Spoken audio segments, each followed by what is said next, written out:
ಸನ್ಮಾನ್ಯ ರಾಜಣ್ಣ ಸಾಹೇಬರು ಮಂತ್ರಿಗಳಾಗಿದ್ದಾಗ, ಸಹಕಾರ ಮಂತ್ರಿಗಳಾಗಿದ್ದಾಗ ಕರ್ನಾಟಕ ರಾಜ್ಯದ ಮಹಾಮಂಡಲಗಳ ಸಭೆಗಳಾದಾಗ ಆ ಸಭೆಯಲ್ಲಿ ಈ ವಿಚಾರ ಹೊರಗಡೆ ಬಂದಿದೆ ಸರ್.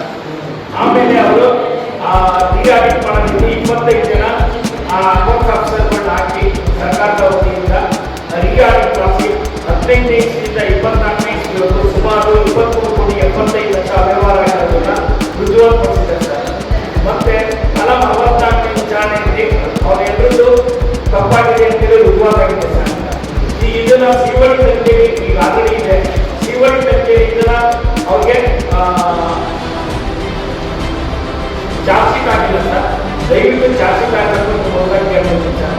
ನಮಗೆ ಆರೋಗ್ಯ ಗ್ರಾಮಸ್ಥರು ಅವರು ಇದನ್ನ ನಮ್ಮ ಏನು ಅಹವಾಲಿದೆ ಅದನ್ನ ಮನಗಾಣಿಸಿ ಸೋಮಟ ಮಾಡ್ಕೊಂಡು ಅವ್ರನ್ನ ಕೇಸ್ ಮಾಡಬೇಕು ಅಂತ ಹೇಳ್ತಾರೆ ಸರ್. ಮತ್ತೆ ಅವರ ಆಸ್ತಿನ ಮುಳುಗೋಲಾದ ರೀತಿಯಲ್ಲಿ ಮತ್ತೆ ಸರ್ಕಾರದಲ್ಲಿ ಹೈಕೋರ್ಟ್